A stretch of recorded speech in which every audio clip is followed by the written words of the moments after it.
The 1994 Victories 1000. Dick Johnson is absolutely jubilant, as you'd expect. Yeah, they were hard duo to beat, to be honest. I'm happy to say I think I've beat them a couple of times. In the number 17, Dick Johnson. Who remembers that? Yeah.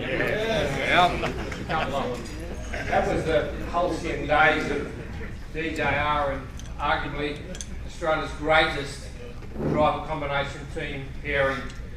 Nobody came close. The records they set, the races they won, the championships. And of course, all on the back of the history of Dick Johnson Racing, DJR, the longest established race team in Australia. Started in 1980 by a dear friend, Dick Johnson. It was an incredible ride, an incredible journey. He's a resilient man. He's a very simple bloke. He's very frank. There's no theatre, there's no agenda. He says it as he sees it. Some people like it, some don't. But there was a period in the DJR world where there's an opportunity for a new driver. And you'll hear two different versions of how it all happened. But I'd like to talk just for a moment about his co-driver, his partner. It's a man who arrived at DJR in the 80s with a fairly substantial background in open wheel racing. He was a national champion in a couple of categories. He won his first state title in an open wheeler in Tassie. He's achieved a lot, he's driven a lot. He's still racing today. In fact, he just said, "Hey, don't keep me late, I need my beauty sleep. I'm on a plane tomorrow. I'm back to Phillip Island because we're on again." He's mathematically, and I won't go into some, but he's been racing for quite a while. He's won 8 national championships. He's won touring car championship in '95. He's won 2 Bathurst with his dear friend Dick Johnson. He had 325 race car starts for Ford, the most by any driver in history of Ford Motor Company. He has more recently had 1,000 race car starts, the most by a driver in Australian motorsport history. At Father's Day, and Dick was there with Jill and Stephen, a big crew, to witness his 200th career win. I think if I did the quick maths, he's had 97 or 98 career poles. That puts him about 6 or 7 in the world for career poles. Ladies and gentlemen, please welcome our dear friend, John Bowe.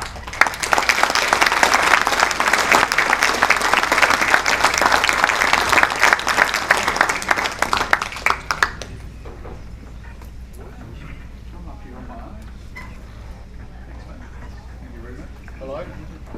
Does it work? All my friends out there, I know all of you almost, nearly. A couple I don't, but it's great to see you here. Thank you very much. And I think before I get the interrogation, I'd like you to all give Hamo the clap.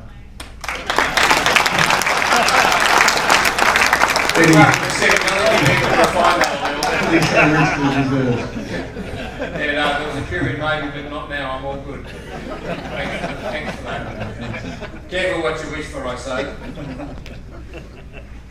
We're sitting down or standing up? No, we just have a little hello. Thanks for coming. And seriously, folks, John gives up a fair bit of his time. We do a lot of events, and we have done many events over a decade. I think that's nearly a goal. Once you're sporting now, I know you bring it up, so I thought I'd get it out early. But he has been a very big part, integral part of the world at Sinclair Ford, and we spend our life trying to give some great customer experiences, and no amount of thanks to John, so thanks for your time. Mate, it's always a pleasure, but I think is this 10 years, this Sinclair, or 11? Did you miss the gold watch? No, we'd be 9.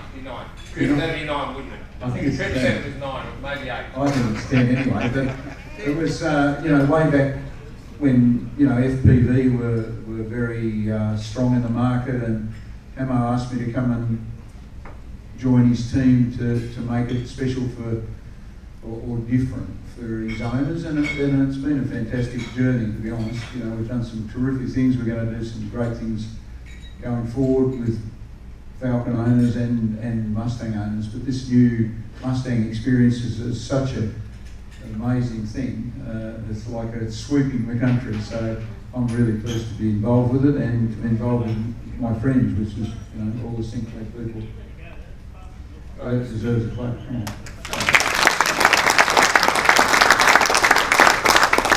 So Bad when you've got to call for your own applause. So if we take you back to the 80s, and I'm going to bring your very dear friend, and I can call him the boss, but he is unquestionably in the world of Australian motorsport, the rock star. He is the most accomplished driver, the loveliest bloke, a seriously good dude. He's had 40 odd years of and not all good years, I might tell you, and he'll tell you the story. Some of them pretty tough, but it really just shows how resilient he is. And he's not a quitter. He is he's a survivor, and he's just done some remarkable things. Like John, he's a V8 Supercar Hall of Fame. He's a 3 times Bathurst winner. He's a 5 times touring car champion. Please welcome our dear friend, Dick Johnson.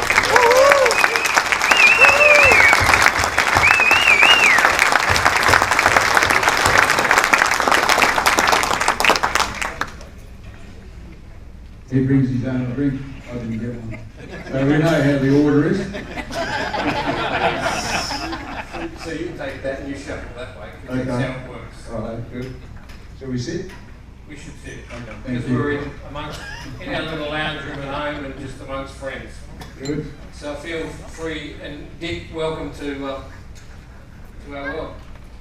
Hamo, it's an absolute pleasure to be here with you because Hamo, I don't know whether you know it or not, but he is dead set the John Lennon of Ford Motor Company, Sinclair Ford.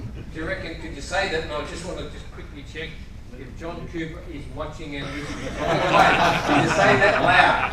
He's gone home. He's actually... there you go. That'll be my laugh.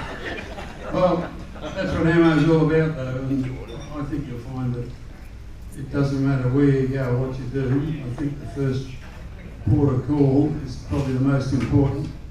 And when you walk in and see this dude, you think, shit, did he come from Byron Bay or what? There was a period when I spent a fair bit of time in Bowe, not at Nimbin though. I have to make the distinction because some of us will know the difference. Byron Bay is by the surf, where we surfed, by the beach. Nimbin's where they did other stuff with no clothes on, so that wasn't me. Well, he hasn't got redbacks in his hair, so... No, that's all mine, it's all mine. My work and the hairdressing work. So, I'd like to start with saying is that there's usually 2 sides to every story, but I'd like you to start, Dick, and tell us the story about the fact that you thought, maybe you didn't think, but you invited John Bowe to join the team. I didn't have a choice really, you know, when you get a Christmas card from some dude you don't even know. I've got to say I didn't remember to describe it anyway. That'll be right. At the end of the day, I get this Christmas card, and I said to Billy, I said, who's this dude? He's obviously looking for something. Because we knew that we were changing drivers at that point, at the end of 1987. And this guy came up and used all his used car salesman tricks and obviously got the job. Is that how you remember JB? Well, no, not really, but it's a much better story the way Dick tells it. I honestly can't recall how it came about, but I got to know Dick and Jill to some degree in '86 when I drove for the Bowe team. Shows you how low you can go, doesn't it? I used to keep it a secret because it was not good form to have driven the Bowe. But now they're got a bit more cred, so I admit it now. But so I got to know him a little bit, and then in '87 Nissan held a series for Pulsar ETs, like it was an invitational thing. And What a shitbox. Shopping card, they should have never been allowed to sell them, but anyway.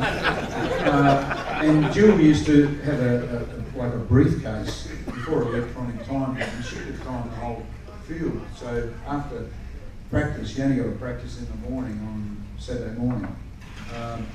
and I would go over and say, how do I go? She timed everybody in, about 12 or 14 cars. So I got to know them a bit then. So that's probably why I sent a Christmas card, just because I liked them. That's cool. That was a joke. You're So you obviously got the gig. Yeah, I got did, the gig, yeah. and you turned up, and it was all happening. Well, I was, I was lucky, and truly I was lucky, because the 87 year was the first year of the Sierras, and they were troublesome, and the next year Dick and his team had gone on top of the troubles, and the cars were great, and so I arrived when the cars were good. So, I looked good.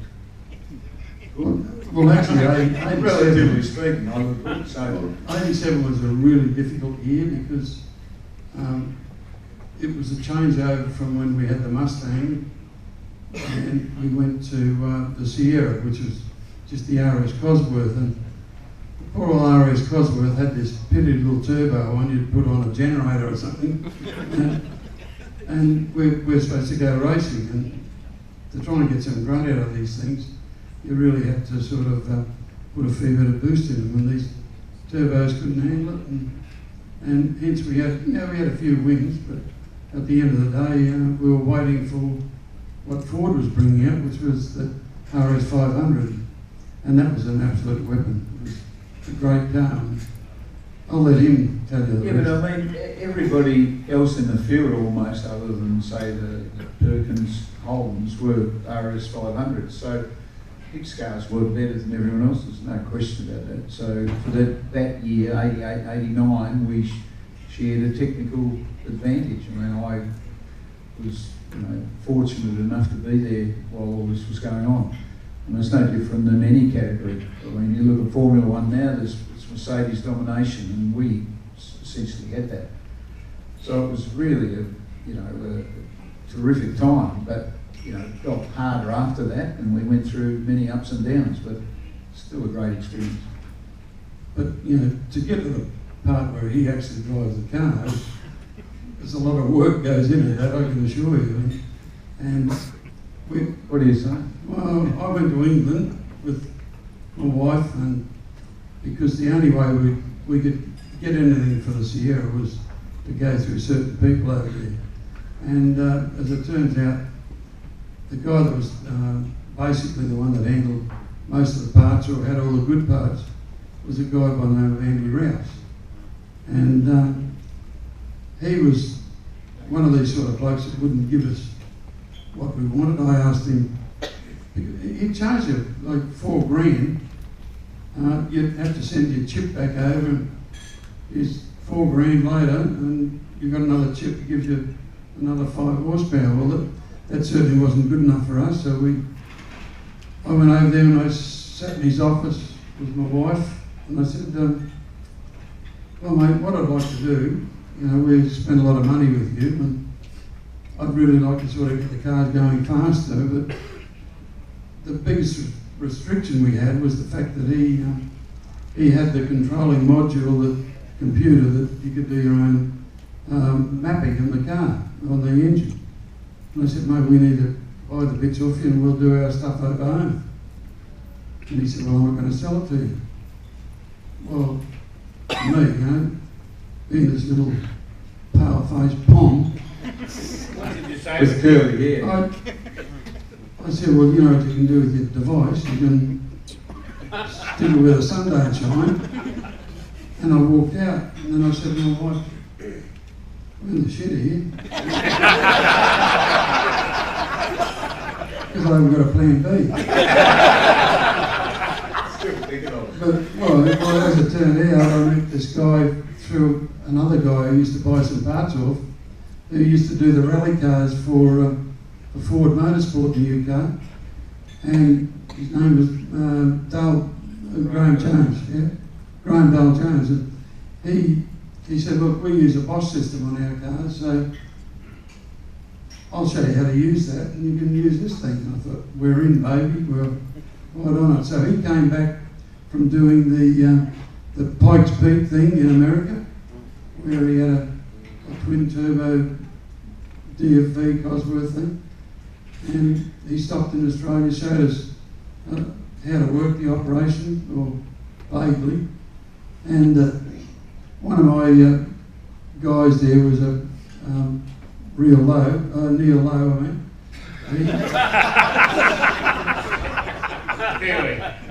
He was a Kiwi, keen interest with that intelligence,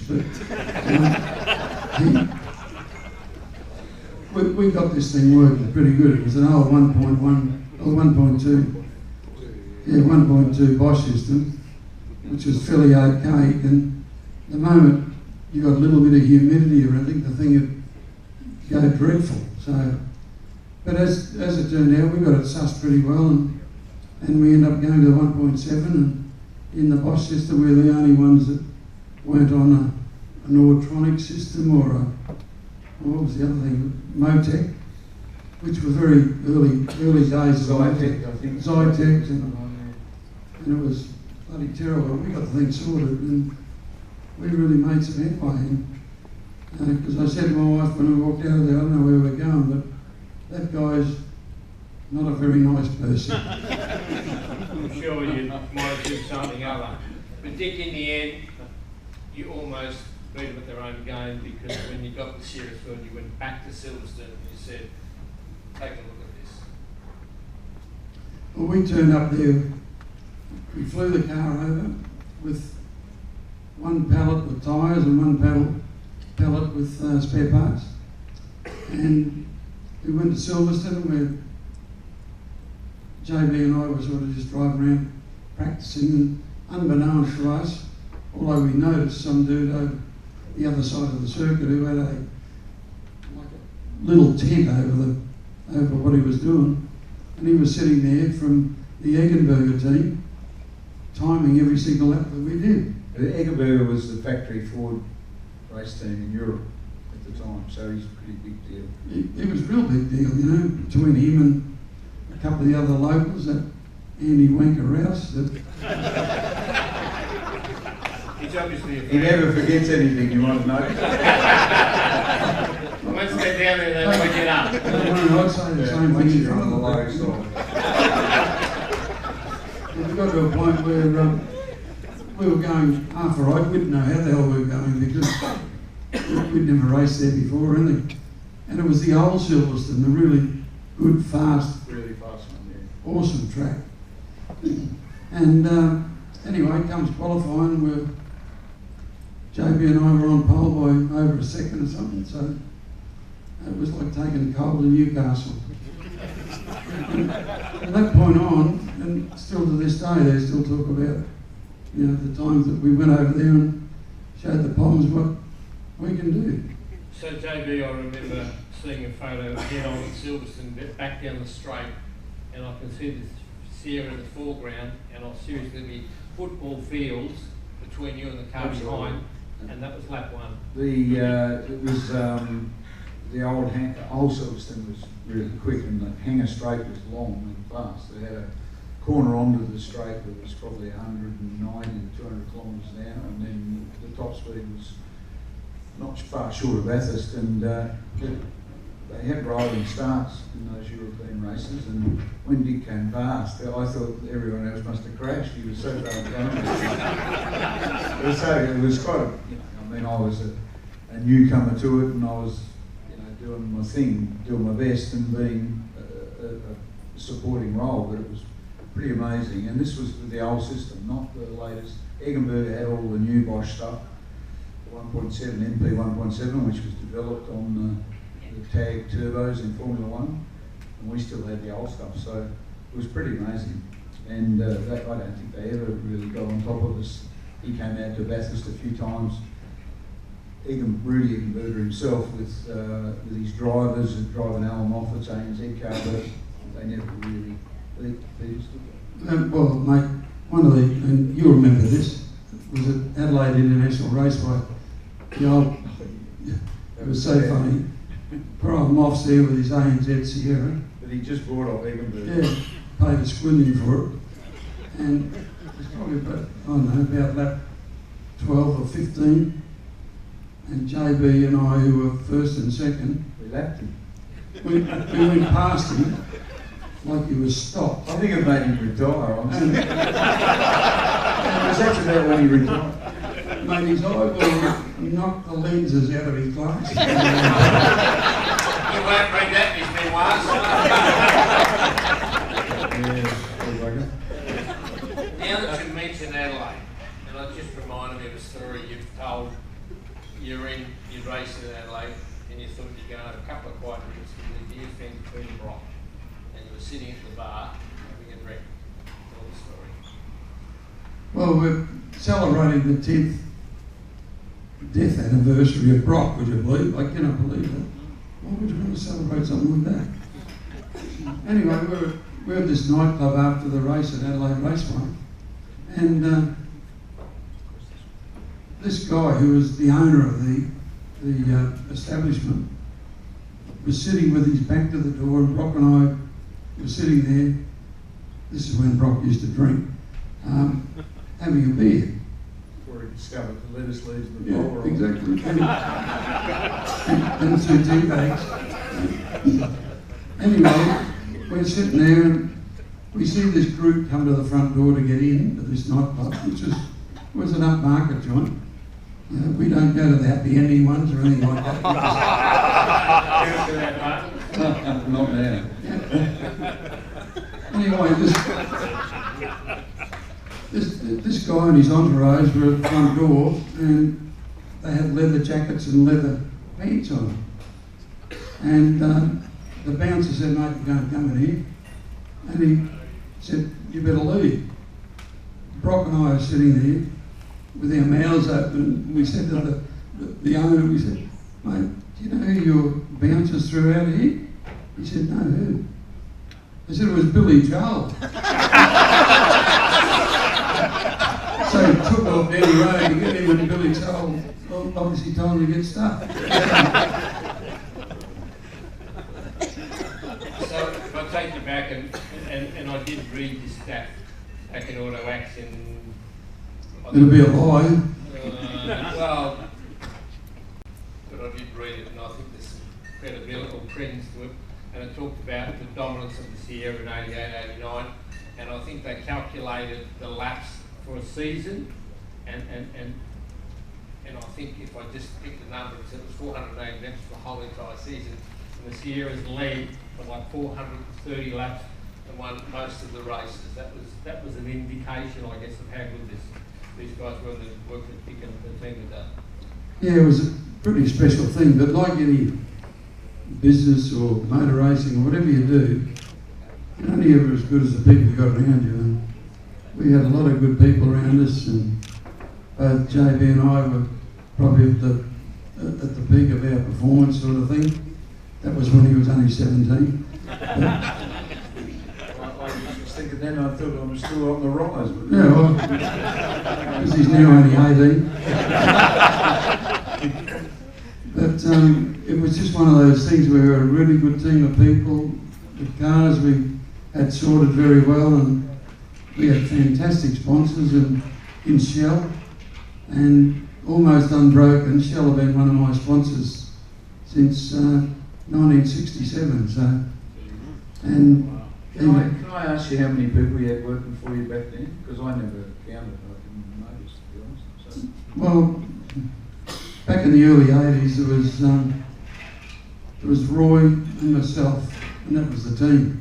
And we worked on the car every day, and we drove the truck to the races. I did the engines, gearboxes and diffs, and built the cars. And Roy, who was a welder machinist guy, he built certain bits and pieces. And then we really sort of grew up, because we got to a point where the team consisted of 3 full-time employees. So it's a little different today, mate, I can tell you. What about 88 though? How many would you have then? Oh, about 7 people, full on. Seemed like a big team to me, that's why I'm saying it now though. How many you got now, like 50 or something? Oh. Well, we're one of the low-ass ones, we're about 38. So, But they're all geniuses. I think need to get Christian. Just ask him. So to go back to your first Bathurst, you know, you sort of had an opportunity to come to Bathurst. It was a fairly big deal. You worked on the car, and in those days, you could prep the car, put it on trailer, and off you go. Share the story with folks. Well, it was with a guy by the name of Bob Forbes in XC1 Tirana, I think it was, yeah. You say that quietly if you would like. Well, you start at the bottom and work your way up. So. Point. And Bobby Forbes, you know, a really good guy, and the deal was, he rang me and said, would you like to drive with me at Bathurst? And I said, yeah, why not? Mate, I've been busting my butt to get there forever. And he said, well, I'll tell you what, he said, we'll prep the car down here. I'll send the engine up to you, you do the engine. And he said, I'll send the car up, you just put the engine to be all ready to go. Well, bloody hell. The engine turned up, I built the engine, and this is when I had a servo, Shell servo, Wollongabba. And the car turns up with these two guys, and all it was a body shell with a roll cage in it. And this is on the Tuesday before Bathurst. So we worked day and night with these two guys, and my brother, and you know, a couple of volunteer guys that have been around me forever. And it got to the point where Thursday night came, because this is when Bathurst was Saturday, you'd practice, you'd qualify Saturday, you'd race Sunday. So we got the car as far as we could, and we ran out of oxyacetylene at about 2 a.m. on the Thursday. And we thought, well, we've got to chuck it on the trail, we'll sort of head down there, because we've just got to finish the exhaust pipe off. That's what we did. We put it on the trailer, and there's three of us in the front seat of this HD Holden, for God's sake, with a trailer on the back, chock-a-block. You couldn't fit a thing in the back seat, and there's three of us in the front of this thing. So we're smoking down the highway, all dog-tired. We'd been working day and night. And I said, look, what we'll do, guys, we'll all drive 100 k's because we're so tired, and we'll stop. When you've done 100 k's, stop. And the guy on the left-hand side, get out, do 3 laps of the trailer and car, and then you get in the driver's seat and you move across. Right? And this was fantastic. I worked it out pretty quick that these guys are so dog-tired that I used to do 10 kilometres and then I'd stop. And I'd say, okay, we've got to just move over.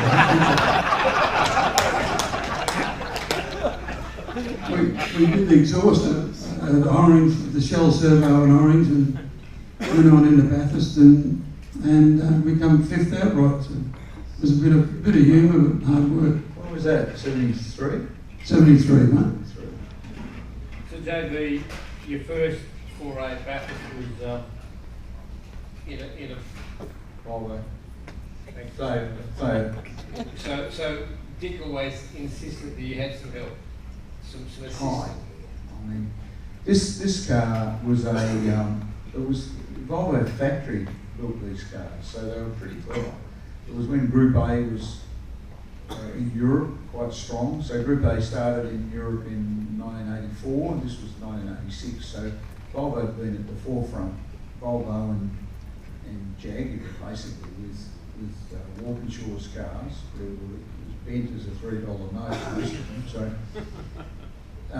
the Eggenberger used the Sierra XR4, which was a single camshaft turbo. So Volvo cars were pretty trick cars, really. And for Bathurst, they sent us out some new bits. John Shepherd ran the team, who was the ex-Holden dealer team guy when Rock was there with all the Mulder money. And if you turn if you pulled the lever that worked the wipers, in other words, if you were going to wash your windscreen, it turned the boost up. So it wasn't, you weren't allowed to have adjustable boost in those days under the regulations. So this was all from the factory. So Dick was in his Mustang, we were having quite a battle, and going up the mountain straight, I'd pull the washer, and off I'd go. It was, you know, it gave it another probably 40 horsepower or something, so I only told him later. So you can't trust anyone. There's two kinds of races in this world. You've got the losers and you've got the cheats. I'd like to think it's not cheating. So David, you have told the story in 1992, you'd been to Bathurst, and it never rained. In 1992, it absolutely bucketed down. Yeah, in the Sierra, just take the folks on a lap of Bathurst. 5 or 6 years, I think I've been there, it never rained. So I had no idea what it was like in the rain. And in 92, we had it was the last year of the Sierras, last year of Group A. And the car was pretty good by then. We'd had a bit of a slump in 90 and 91, and we were back on the boil again. And it was all about people again, wasn't it, Dick? You know, change of people in the team, and the people make the team, make the result really.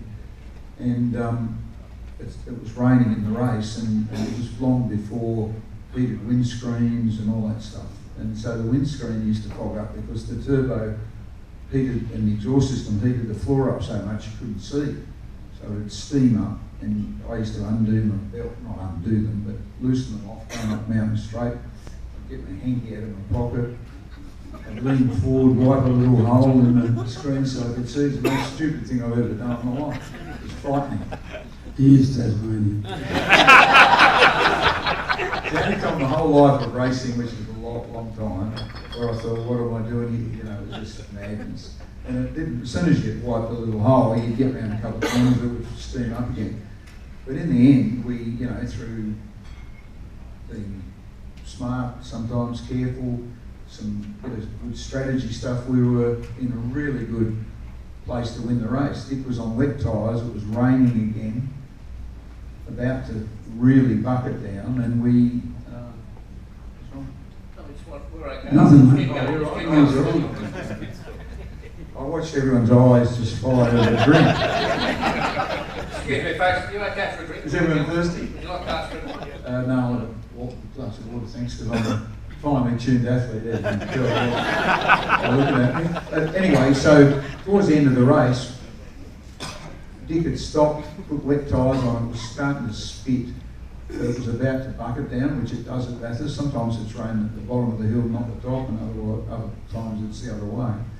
But it was raining at the bottom, but it was about to rain at the top. And when they all got to the top of the hill, they all crashed, including the Nissan, which was leading in reality. But we would have passed him and won the race easy. Four-wheel drive. But he crashed. But then they stopped the race. They red flagged the race. So we thought we'd won, and we go down to the podium, and then we found out we hadn't won. So that's the famous, you know, time when the crowd went berserk because they didn't want Japanese cars. You know, the people at Bathurst want Fords or Holdens to win. So thanks very much. And do you mind getting a bit of ice in it, Tom? Yeah. So it was my first experience of Bathurst in the wet, and it's mind-boggling, and it's still the same. You can't make it any better because it's just the way the water pools, and it's pretty character building. Yeah, but mind you, we had a definite advantage, and this is what teamwork's all about, because what actually transpired through the whole day, because the weather was so inclement, that we had first of all, we had a camera in the car, right? And this guy, Charlie, who used to work the camera from inside the OB van, he's the guy that used to turn around it. Like they're a piece of lipstick now, but we had the full-on camera, you know, full video. And Charlie, I'd bring up Charlie and hey, Charlie, where's your helicopter pilot? He said, oh, he's up there. I said, because that's the only way they could ever get the transmission. This is what really made Australia famous worldwide. It was the transmission from the car to the helicopter back down to the ground. And that's the thing that made it work, where none of those other dumbasses in the world could work that out. So I used to ring up Charlie and say, where's the weather coming from? And he'd say, it looks as though, he'd bring the helicopter pilot and he'd say, it's coming from here or there or whatever. Plus the fact that we had one of our guys, our general manager, who was ringing all the Shell servos in the area, saying, where's it coming from, what's it doing? And that's just what a team's all about. You just got to work together and... There you have a satellite thing on. Yeah, and a bunch of nerds sitting behind a screen. But, you know, that was probably one of the best races we've ever run, because we just made all the right decisions at the right time, and the pit stops were good, everything just worked fine. And the worst part about it was that we got beaten by a car that was hanging off the fence. JB, you tell the story about going out Conrad Straight. You told us a bit about the hanky and the seat belts, and the bit you didn't tell us you couldn't see. Well, yeah, I couldn't see. North of 260. He can't see it normally. That's another. You got glasses now, so I wouldn't be throwing them in the stones, mate. It's a fashion statement.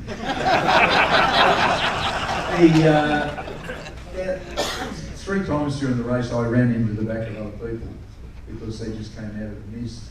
You know, you didn't know whether when you're behind someone, the wipers wouldn't cope with the water flow, and you wouldn't know where they were in all that misty spray.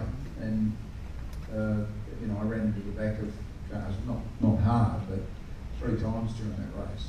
And once coming up Mountain Straight, I had Wayne Park behind me, who drove for Seaton in a Peter Jackson car. And I got on, I came, you know, into the spray, and at the last minute I saw it was a little Corolla, and I jinked to the right and missed it. And Wayne Park was right behind me, ran straight in the back, but knocked the front of his car. That was fun. Really, when you're driving down the straight, because the Sierra was doing like 300 k's down the straight, you had to look out the side window to watch the white line on the side of the road to know where you were. So they're down into the chase, as they call it now. Yeah. So you had to watch the white line on the right to see when the right. And I mean, I don't know about you, but I wasn't doing 300 k's. Well, but the windscreen wiper was like an ashtray on a motorbike, because it sat about 2 inches off the windscreen. That's true.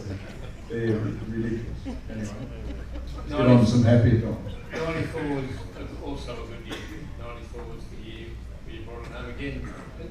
And Dick, you had the jacket on, all looking good, left the work to the staff. I didn't leave the work to me, just bloody volunteered me into the thing at the start, which means you're in the car at the end. Well, I'd engineered, not me, but I'd engineered the fact that I've always started the race when I thought, pissing rain, JB.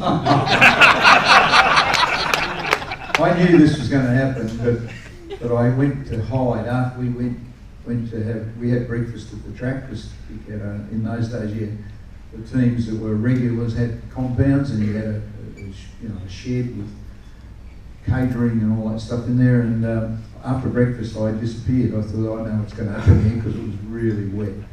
So I went away somewhere, and Ross Stone, who was the team manager at the time, he found me and he said, "Oh, Dick wants you to start." And I said, "No, piss off." And he goes, "Here's the boss." And I go, "Yeah, I know." So I'm sitting on the grid, steamed up car. I don't think I've ever forgiven him. And he's got that beautiful turquoise Dunlop jacket on. You still got it? I don't know, mate. I must have somewhere. I never throw everything out. Anyway, it was once again a wet, dry race. So once again, teamwork came into it. We had a really good group of people around us, and we changed tyres when we should, and we changed drivers when we should, and we refueled it when we should, and in the end it was, we won the race. But you can't do it without people, really good people, and it was very satisfying, because you don't realise it at the time, but it's quite a hard race to win. So when you do win it, you kind of take it for granted a bit, because we'd had quite a good year. So yeah, I look back on it now as one of my prized moments, really. Yeah, you can't make mistakes in this game, certainly that race, because at the end of the day, you have one failure. I suppose there was one year where that didn't happen, which was the year before last, when, my God, forgive me for saying it, but Paul Morris actually, his name's on the trophy, you know, so. And he only crashed twice in the same day.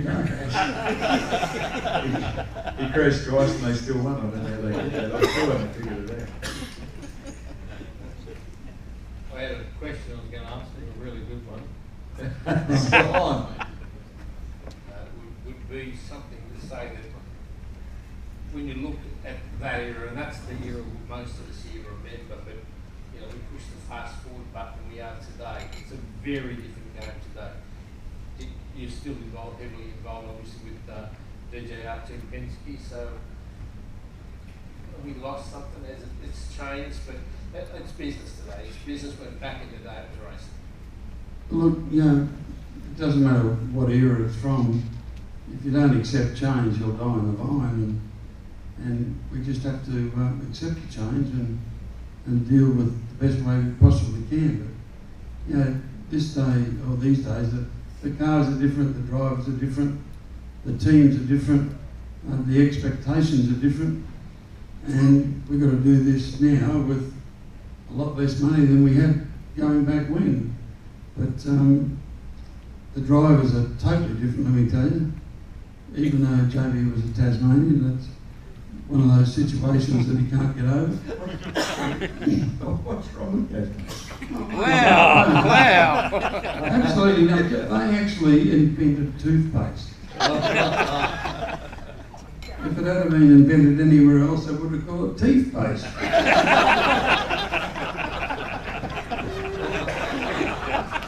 How many people have been to Tassie?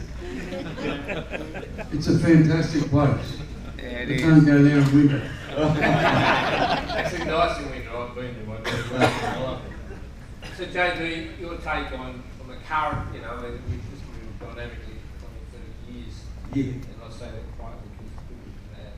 But it is a different business. We're at the races, you know, all over the country each round. So it is seriously hard. It's hard nosed business where it's often qualifying, you know, Barbagallo and Simmons planes can be less than 1 second, but 26 cars, that does not happen in any category in the world of motorsport. No, that's true. It's very, the depth of it is very strong. I mean, it was quite, it's not like back then it was easy, because it wasn't easy, but there were less good operators doing it. So you might have had, you know, 6 or 8 or 10 cars that might have been a chance, but now there's quite a lot. Although, you know, it's become very engineeringly led. It's, you know, in those days we didn't have engineers. You know, there were mechanics that had other skills, so they were multi-skilled mechanics or machinists or whatever. You know, I mean, it's just progress. It's like the world's different. So, you know, it's still very, very good racing. It's sometimes people, and I have quite a lot of people saying to me they don't watch it anymore because there's not a lot of passing. But if you're there watching it closely, it's fantastic racing. I mean, there's nothing like it anywhere. It makes Formula One look like a yawn, I reckon. But you've got to watch it carefully. So you're not it's not just a, you know, you've got to be a student of it to really appreciate how good it is. And the drivers are world class, no question about that. But as Dick said, they are different. I mean, because they're Well, the different. cars are They brought different up- too. They're difficult cars for any driver to come from anywhere. The thing that really annoys me the most is the fact that with technology the way it is today, these guys come out for the 12-hour race or whatever race they come for at Bathurst, and they've done 500,000 laps on a computer. It used to take And years to learn that. Years, it used to take you years to learn. And these bloody horses come out here and know where they're going, like we had to learn it the hard way. So, but it's, To clarify what he means, all the GT drivers, they drive for Euro teams, and most of them have very high grade simulators. So you think of a high grade PlayStation, but it's really, you know, they're hundreds and hundreds of thousands of dollars. So when they get it, it's just, they know it so well, whereas First time I went there, I thought, shit, what am I doing here? You know, like the road disappears and you don't know which way it's going, and it's, you know, it's quite challenging. Actually, how many people have never been to Bathurst for the race? Let me tell you, I've seen the race. you better put that on the bucket list because it is so different when you're there to what it is on television. It's not funny.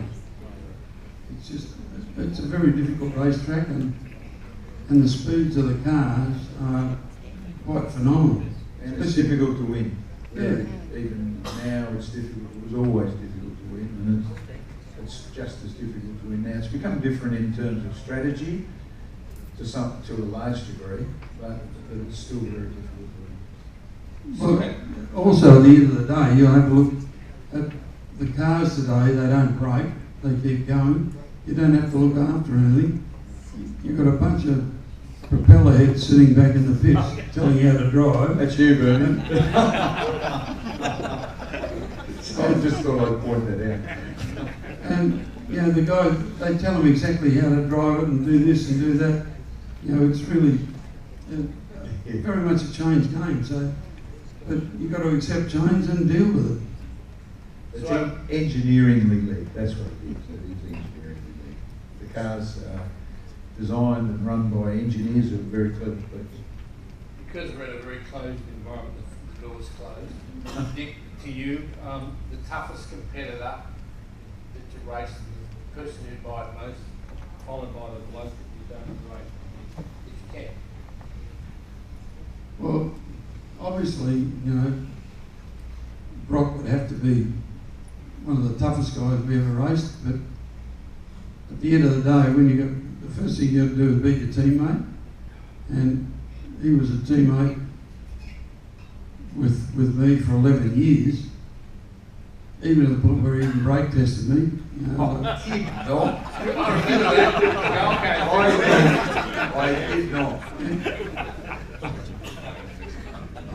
That's why he wears glasses. You know what he did? In New Zealand, we're in New Zealand, right? And we're racing around the streets of Wellington, which was quite a bit different. And next minute, JB's out there firing around, and we get the phone call. The wheel fell off.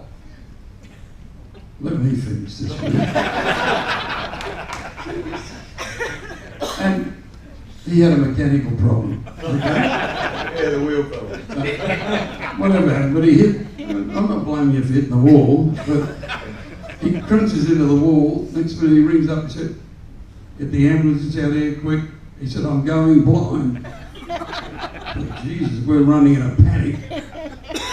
Next minute he rings back up and said, "Oh, don't worry." He said, "I found my glasses, they're on top of the dash." That's true. The impact was so great that the glasses shot out the front of the helmet and sat on top of the dash. That would have been a hard hit. I wanted to roll around today though. So you rate Brock as, you know, history shows he was good and, you know, he could fix Yeah, he was, and he was a very fair racer. This guy here was harder to pass than a kidney stone. How do you go through your career, and that's not often, it's frequently said. Last Skag said it, it's Oh, just yeah, working.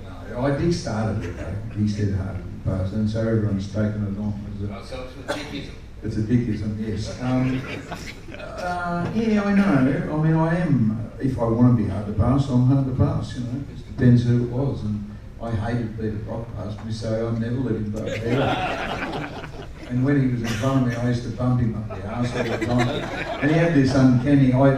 He was a very fair racer, too fair, to be honest. But he had this uncanny way he could swivel his neck around completely and look out the back window like the Exorcist.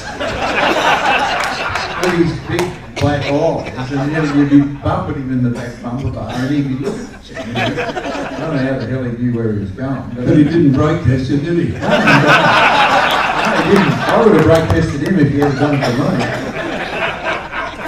Anyway, he was a very fine driver. I'm not trying to rubbish him, but I used to take delight in giving him the shits. So very carefully, you both avoided the second part of the question. The worst? Who's over? The worst. Who's not your fondest buddy? Is that one? Morris will be able to tell you. Well, I didn't have to race him because he was so far behind. As I slipped back through the grid. JB, yours? I didn't. Enjoy? Hard guys to race, I mean, arseholes, let's call it. It's arseholes to race against. Grice was an arsehole. Andrew Mendeki. He wasn't, you know, he was just stupid. The whole three of them crashed at Gawler because they were all Gee, I wearing just glasses realised between that- Larry Perkins and him and Yeah, that's true. Mendeki. That's true, we all did crash ons. But Bargwana was dirty, Ingle was dirty, you know, they were dirty drivers. Not hard ass. Grice was hard, but he was, I would say he was dirty. But Ingle and Barks and Morris were dirty. So, you know, you couldn't have a fair contest or try and outthink them or whatever, you know, they just shovel you off the road if they felt like it, so which is dirty. And to the other side of the equation, of course, it's who is the best and fairest, in your eyes, the most reasonable, toughest competitor and fair. Oh, well, I mean, I drove with the older school, the guys that had their own teams and things, and then I drove with the new boys. I mean, you know, I think a lot of the not a lot, but quite a few of the newcomers are, you know, like Jamie Lincup, are pretty amazing drivers, to be honest. I mean, and results would say that's true. So, you know, I don't know. I mean, I give respect when it's due, and when it's not due, I don't. So, I don't have any heroes other than this bloke. He's my hero. No, truly, I mean, I realised very early in my touring car life that it was my second touring car championship race. It was in Western Australia at Wanneroo, and I qualified in the Volvo on pole, and then Brock was on the front row with me, and he beat me off the start, and he's, you know, we're racing around, I don't know how many laps it was, and I see him making all these mistakes, and it was a profound moment for me. I thought, shit, this bloke's a hero, and he still makes lots of mistakes, so that was where I figured that there's no heroes, you know, so you just treat everybody as they are on the day. Some are good and some are bad, and I still do that, to be honest. So recently I raced at Eastern Creek with a Ferrari. We had a few issues with the car and whatnot, and towards the end I was going quite well, and this smart-ass young bloke was playing games with me, so I ran into him and shoved him off the road. That's what I say, you've got to accept change. So he was playing dirty, so I pushed him off the road. So then he comes up to me later and he goes, what was that all about? I said, we should have got out of the way. And he goes, but you ran into me. And I said, well, you should have got out of the way, mate. Which is true. It hadn't worked out, you were going faster than your cats. Faster by a But yeah, lot, quite yeah. process. So this is the final question for you.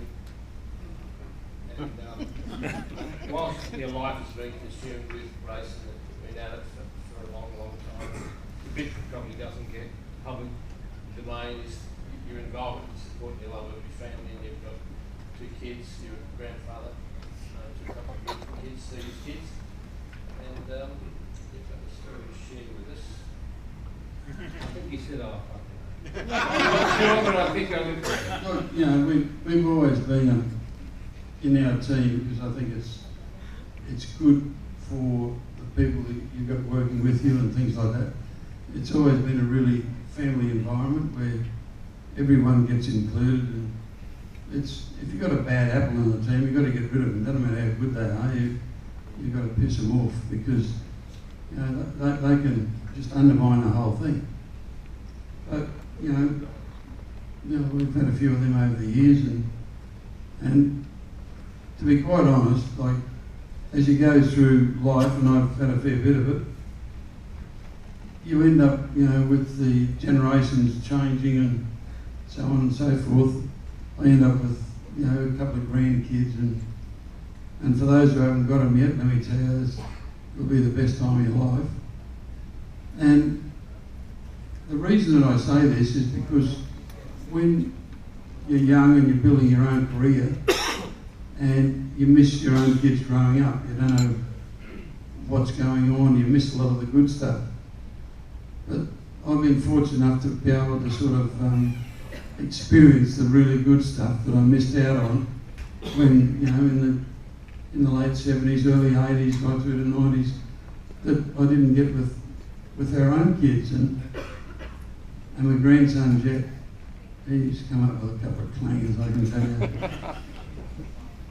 I was in the kitchen at home, and we had both the kids there, because obviously my son's too miserable to get a bloody babysitter. And anyway, my wife comes out because Jet had been in the shower with her and things like that. She comes out and she said, "That is the last time I'm ever getting in the shower with your grandson." Not ours, but just your grandson. I said, "Why? What's the matter?" She said, "It's finished, it's over." And I said, "Why?" "Do you know what he said to me?" I said, "No, I don't. Tell me." He said, "Oh, Grandma, you look beautiful with your clothes on."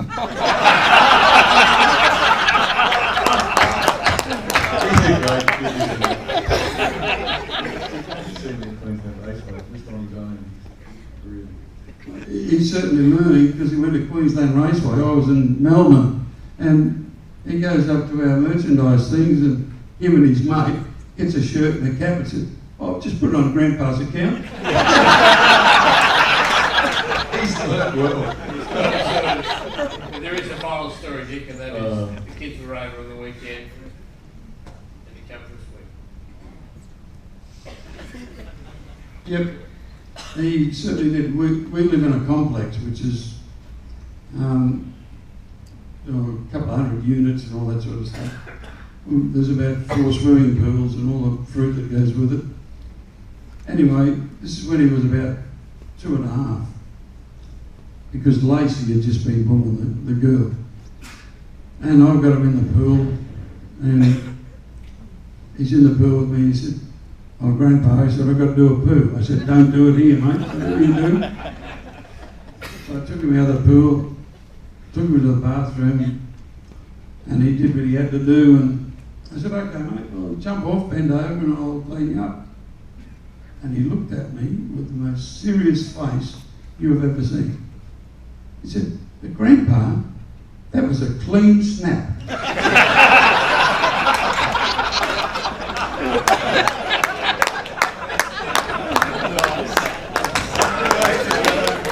Please thank Dick Johnson and dear friend John Bowe.